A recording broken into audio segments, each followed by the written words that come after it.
आप सभी लोगों का डीएलएड फर्स्ट सेमेस्टर की मैथ क्लास में स्वागत है। देखिए, इसमें हम लोग पवन सीरीज को पढ़ने वाले हैं और ये पवन सीरीज की 16वीं क्लास है।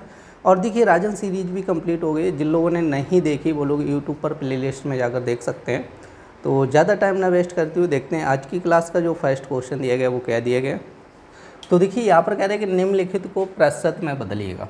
ठीक है, तो प्रतिशत में बदलने के लिए कह रहा है, आप लोगों को पता होगा कि जैसे आपकी ये 3 सवाल दिए गए, इनको परसेंटेज में बदलना है। जैसे 0.12 लिखा है, तो देखिए परसेंटेज में बदलने के लिए क्या करते हैं हम लोग, 100 का मल्टीप्लाई करते हैं। समझा है? तो इसमें आप लोगों को क्या करना होगा, 100 का गुणा कर दीजिएगा। तो ये आपका देखो, जब 2 जीरो है ना, तो 2 जीरो से क्या होगा, पॉइंट ये खत्म हो जाएगा, क्योंकि 2 अंक इधर आ जाएगा, तो ये हो जाएगा 12%। समझा है? ये फर्स्ट पॉइंट था। अब देखो सेकंड पॉइंट क्या कह रहा है, 0.04 कह रहा है। 0.04 इसको भी क्या करना है, प्रतिशत में बदलना है। तो प्रतिशत में बदलने के लिए क्या करना होता है, 100 का मल्टीप्लाई करना होता है। ठीक है, और आप लोगों को ध्यान रखना है, देखो पॉइंट कितने अंक बाद लगाए, 2 अंक बाद लगाए। समझे ना? तो दो जीरो से क्या होगा, पॉइंट खत्म हो जाएगा। तो पॉइंट खत्म हो जाएगा तो यहाँ पे हो जाएगा आपका 4% हो जाएगा। क्लियर नहीं? तो इसका देखो थर्ड पार्ट क्या दिया गया, 0.015 दिया गया। अब देखो इनटू करेंगे 100, क्योंकि परसेंटेज में बदलना है। तो देखो 2 जीरो से 2 अंक इधर आएगा पॉइंट। समझे? तो पॉइंट कहाँ पे लगेगा, 1.5% हो जाएगा इसका आंसर।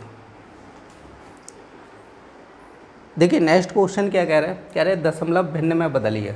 तो देखिए यहाँ पर आपका क्वेश्चन नंबर 52 फर्स्ट पॉइंट कह रहा है आपका 45% कह रहा है। ठीक है, तो इसको कह रहा है कि दशमलव भिन्न में बदलिएगा। तो देखिए दशमलव भिन्न में बदलना तो क्या हो जाएगा आपका 45/100। देखो परसेंटेज हटाना है तो ये सीधा रखना है। क्लियर नहीं? तो 45 बटे कितना हो जाएगा, 100। अब देखो यहाँ पर दशमलव भिन्न में बदलना है, मतलब ये हुआ कि इसमें दशमलव लगाना है। तो देखो 2 अंक है ना, तो ऊपर 2 अंक बाद पॉइंट लग जाएगा। तो ये लिखेंगे हम लोग 45 और यहाँ पर 2 अंक बाद पॉइंट लग जाएगा। समझे? तो ये हो जाएगा 0.45। क्लियर कि नहीं? अब देखो सेकेंड पॉइंट क्या कह रहा है, 24.5%। तो इसको हम लोग लिखेंगे 24.5 बटे कितना हो जाएगा, 100 हो जाएगा। क्लियर नहीं? अब देखो इसमें क्या करना है कि 2 आपके क्या है कि 2 जीरो है ना, तो यहाँ पे 2 अंक इधर और पॉइंट खिसक जाएगा। तो ये हो जाएगा 0.245। अब इसी तरह देखो इसका जो थर्ड पार्ट दिए गए 17.5%। तो इसका मतलब हो जाएगा 17.5 बटे 100। अब देखो 2 जीरो से 2 अंक इधर खिसका दो, तो ये हो जाए 1.75। देखिए नेक्स्ट क्वेश्चन क्या कह रहा है, कह रहा है कि निम्नांकित को भिन्न के सरलतम रूप में लिखेगा। तो इसमें कह रहा है कि इसको भिन्न बनाना है। क्या करना है, भिन्न। जैसे 12% कह रहा है, तो परसेंटेज हटाएंगे तो कितना हो जाएगा, 12/100। 4 से काटो, 4 तिया 12, 4 से काटेंगे 25, तो ये बन जाएगा आपका 3/25। ठीक है, तो ये हो गया आपका सरलतम रूप हो गया। देखो सेकेंड पॉइंट क्या कह रहा है आपका, 15% कह रहा है, तो ये आपका हो जाएगा 15 बटे कितना हो जाएगा, 100। 5 से काटो, 5 तिया 15, 20 हो जाएगा। तो ये बन जाएगा आपका 3/20। क्लियर नहीं? अब देखो थर्ड पोर्शन आपका क्या कह रहा है, 75% कह रहे हैं। तो 75% को आपको फ्रैक्शन में बदलना है। तो परसेंट हटेगा तो क्या होगा, 75/100। तो 25 या 75, 25 को 100, तो ये बन जाएगा 3/4। अब देखिए यहाँ पर आपका एक फोर्थ पॉइंट, चौथा पॉइंट और बचा है। तो चौथा पॉइंट क्या है आपका, 35% कह रहे हैं। तो 35 बटे कितना हो जाएगा, 100। 5 से काटिए 7 और यहाँ पे हो जाएगा 20। तो ये बन जाएगा आपका 7/20। देखिए नेक्स्ट क्वेश्चन क्या कह रहा है, कह रहा है कि निम्नलिखित को दशमलव में बदलिएगा। तो यहाँ पर आपको दशमलव में बदलने के लिए कह रहा है। जैसे कह रहा है 25%, तो आपको हो जाएगा 25/100। समझा? अब 2 जीरो का मतलब 2 अंक बाद पॉइंट लगा दूँ, तो ये हो जाएगा 2.25 हो जाएगा। ठीक है, अब देखो सेकेंड पॉइंट क्या कह रहा है, 35% कह रहा है। तो अब हम लोग क्या करेंगे, यहाँ पे लिखेंगे 35/100। अब 35/100 का मतलब क्या हो जाएगा, 0.35 हो जाएगा। समझे? जैसे आपका कह रहा है थर्ड पॉइंट कह रहा है 30% कह रहा है, तो ये हो जाएगा 30/100। अब देखो जीरो से जीरो, अब 1 जीरो बचा ना, तो 1 अंक बाद। ठीक है, तो 0.3 हो जाएगा। इसी तरह चौथा पॉइंट जो कह रहा है आपका 80% कह रहा है। तो 80% का मतलब हो जाएगा 80/100। जीरो से जीरो, 1 जीरो का मतलब क्या हो जाए, 1 अंक बाद दशमलव, तो ये हो जाएगा 0.8। देखिए नेक्स्ट क्वेश्चन क्या कह रहा है, कह रहा है कि निम्नलिखित को प्रतिशत में बदलेगा। ठीक है। तो हमें क्या करना है, परसेंटेज में बदलना है। तो यहाँ पे हो जाएगा आपका 0.12 दिया गया है, ठीक है। तो परसेंटेज में बदलने के लिए क्या करना होता है, गुणा करना होता है मल्टीप्लाई 100 का, ठीक है। तो इसमें 100 का गुणा करेंगे तो 2 जीरो से ये दशमलव खत्म हो जाएगा, तो ये हो जाएगा 0.12%, ठीक है। अब जैसे इसका सेकेंड पार्ट कह रहा है 0.03, तो हम लोग क्या करेंगे 0.03 में मतलब परसेंटेज में बदलना है तो क्या होगा, 100 का मल्टीप्लाई होगा, ठीक है। अब 2 जीरो हैं तो 2 अंक पॉइंट इधर खिसकाएंगे, 2 अंक इधर खिसकाएंगे तो इसका पॉइंट हट जाएगा, मतलब हो जाएगा 3%। अब जैसे यहाँ पे इसका जो थर्ड पार्ट दिए गए 0.025 दिया है, गुणा 100 करेंगे, ठीक है। अब 2 जीरो से 2 अंक इधर खिसकाएंगे तो ये हो जाएगा 2.5% हो जाएगा।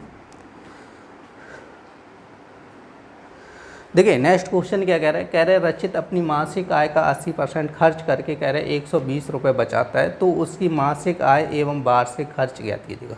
तो सबसे पहले हम लोग माना रचित की आय इक्वल टू एक्स, ठीक है। क्या मान लिया, आय कितनी मान ली, एक्स। अब देखो यहाँ पे खर्च इक्वल टू कितना कह रहा है, 80%। अब देखो टोटल जो वैल्यू मान के चलता हूँ मैं 100% मान के चलता हूँ, कितना मान के चलता हूँ, 100%। अब 100% में से क्या हुआ, उसने 80% खर्च किया, तो उसकी बचत कितनी होगी ये बताओ। 100 में 80 खर्च किया तो बचाया कितना, 20% बचाया, क्लियर कि नहीं। तो बचाया कितना, 20%। लेकिन क्वेश्चन में कह रहा है कि उसकी बचत कितनी है, 120 रुपये। कितनी है, 120 रुपये। तो देखिए 20% बचत की, तो मतलब जो उसकी आय थी उसी का तो 20% उसने बचाया होगा। जो आय है वो कितनी है, एक्स है, एक्स का उस समय उसने क्या किया, एक्स का 20% उसने बचत की, तो इक्वल टू कितने रुपए की बचत की, 120। समझे। अब इसको आप लोग हल कीजिएगा तो 120 गुणे 100 बट्टे कितना हो जाएगा, 20, तो ये कटेगा 5 बार, तो एक्स बराबर कितना हो जाएगा, 600, ठीक है। तो रचित की जो मासिक आय आ जाएगी, रचित की, ठीक है, मासिक आय कितनी हो जाएगी, 600 रुपये। समझे। तो उसके यहाँ पे लिखना है रचित की वार्षिक आय, क्योंकि हमसे क्या पूछा गया है, वार्षिक आय पूछी, कह रहा है ना कि उसकी वार्षिक आय और खर्च ज्ञात करना है। तो रचित की वार्षिक आय, तो देखो एक महीने में 600 कमाता है, तो एक साल में कितना कमाएगा, तो एक साल में 12 महीने होते हैं, तो 600 का मल्टीप्लाई कर दो तो ये 7200 रुपये कमाएगा। समझे। एक महीने में कितना कमाएगा, 7200 रुपये कमाएगा। अब हमसे पूछा उसका खर्च ज्ञात कीजिएगा, ठीक है। तो खर्च निकालना है तो इसका लिखना है वार्षिक खर्च, ठीक है। तो वार्षिक खर्च निकालना है, तो देखो टोटल कमाया कितना, 7200, उसमें से खर्च कितना कर रहा है, 80%। समझे। तो 80% यहाँ पे लिख लीजिएगा, 80/100। अब देखो 2 जीरो से 2 जीरो कैंसिल कर दो, 8 का गुणा करो, जीरो हो जाएगा, 8 दूनी 16, 8 सत्ते 56 और एक कितना हो जाएगा, 57। समझे। तो उसका जो खर्च हो जाएगा 5760 रुपये हो जाएगा। देखिए नेक्स्ट क्वेश्चन क्या कह रहा है, गौरव ने बाजार से 5 दर्जन केले खरीदे, यदि 20% खराब निकल गए तो शेष बचे केलों की संख्या ज्ञात कीजिए। तो यहाँ पे लिखेंगे 5 दर्जन केले इक्वल टू, देखो 5 दर्जन का मतलब क्या होता है, एक दर्जन में कितने केले होते हैं, 12 केले होते हैं, ठीक है। तो अब 5 में 12 का गुणा कर लो, तो यहाँ पे टोटल निकल आएंगे केले। तो टोटल केले कितने हो गए, 60 केले खरीदे। समझे। गौरव ने बाजार से कितने केले खरीदे, 60। अब उसमें कह रहे हैं 20% खराब निकल गए। क्या कह रहा है, 20% खराब निकल गए। अब देखो 20% खराब निकल गए तो यहाँ पे लिख लो खराब केले। जब 20% खराब निकल गए तो 60 का 20% खराब निकाल दो, यहाँ पे देखो 2 जीरो से दी, अब 6 दूनी कितना हो जाएगा, 12। तो देखो टोटल जो केले लाए थे उसमें से 60 केलों में से 12 केले क्या हुए, खराब निकल गए, ठीक है। तो हमसे पूछा गया अच्छे केले, ठीक है। तो अच्छे केले या शेष केले लिख लेना, ठीक है, जो भी आपको ठीक लगे, अच्छे या शेष केले। तो देखो टोटल कितने थे, 60 में से 12 खराब निकल गए तो कितना बचेगा आपका, देखो 10 में से 2 जाएगा 8 और ये बचेगा आपका 48 केले शेष बचेगा। देखिए नेक्स्ट क्वेश्चन क्या कह रहा है, कह रहे हैं कि एक बाग में 30% पेड़ जामुन के हैं, कह रहे हैं शेष आम के हैं। यदि कह रहे हैं बाग में पेड़ों की संख्या 600 हो तो आम के पेड़ों की संख्या कितनी होगी। तो यहाँ पर लिखना है बाग में पेड़ों की संख्या इक्वल टू कितनी कह रहा है, 600, ठीक है। बाग में टोटल कितने पेड़ है? 600 पेड़ है।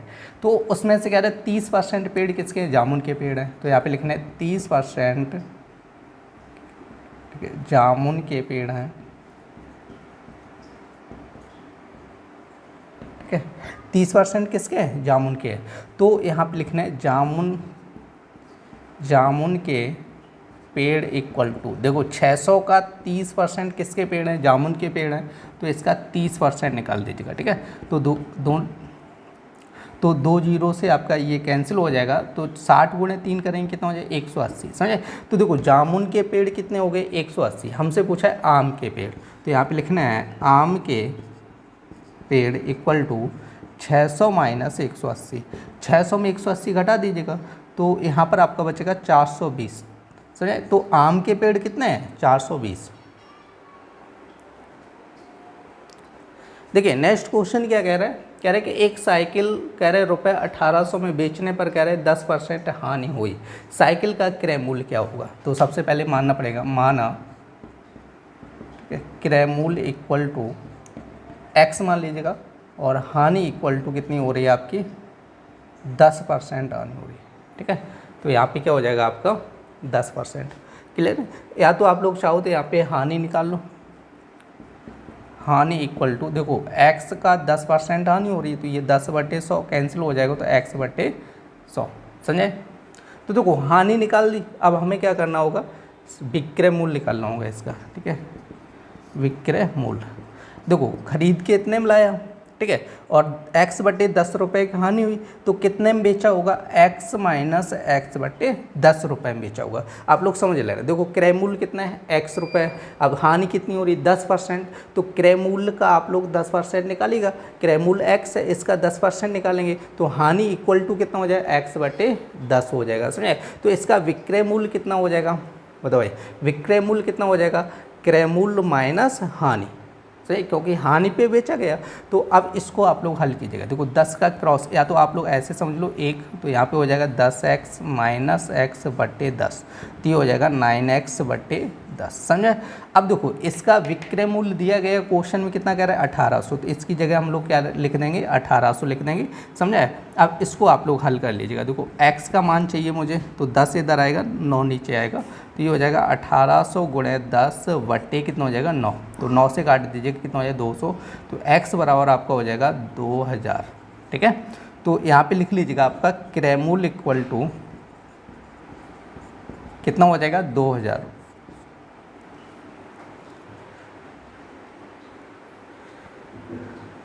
देखिए नेक्स्ट क्वेश्चन क्या कह रहा है? कह रहे कि एक शिविर में 400 सैनिक थे, कह रहे 40 और आ गए, तो सैनिकों में कितने प्रतिशत की वृद्धि हो गई? तो यहाँ पे लिखना है शिविर में सैनिक इक्वल टू, देखो पहले से कितने सैनिक थे? 400 थे, और देखो अतिरिक्त मतलब या तो आप ऐसे लिख लेना, ठीक है, 40 सैनिक और आ गए, या एक्स्ट्रा लिख लो, अतिरिक्त इक्वल टू कितना हो गया? 40, मतलब 40 सैनिक और आ गए। तो हमें पूछा गया है कि सैनिकों में कितने प्रतिशत की वृद्धि हुई। यहाँ पे लिखना है सैनिकों में प्रतिशत वृद्धि इक्वल टू, देखो अब इसको इधर कर रहे हैं, प्रतिशत वृद्धि इक्वल टू कितनी हो जाएगी? तो देखो पहले कितने थे? 400, अब कितने और ज़्यादा आगे बताओ भाई? 40 ही तो ज़्यादा आगे, तो ज़्यादा यहाँ पे रखना है। देखो वृद्धि तभी पता चलेगी कितने की वृद्धि हो गई। पहले 400 थे, 40 और बढ़ गए, तो 40 बट्टे क्या करना है? 400, क्योंकि पहले कितने थे? 400, और परसेंटेज निकालना है, तो गुणा 100। देखो 2 जीरो से 0 कट जाएगा, 4 से काटेंगे तो ये हो जाएगा 10, तो ये बन जाएगा आपका 10% हो जाएगा। ये थी डीएलएड फर्स्ट सेमेस्टर की मैथ क्लास। उम्मीद करते हैं आप लोगों को पसंद आई होगी। यदि पसंद आई तो कृपया लाइक करें और ज़्यादा से ज़्यादा शेयर करें, जिससे कि ज़्यादा से ज़्यादा लोग जुड़ सकें। फिर मिलते हैं ऐसी नेक्स्ट क्लास में, तब तक के लिए धन्यवाद।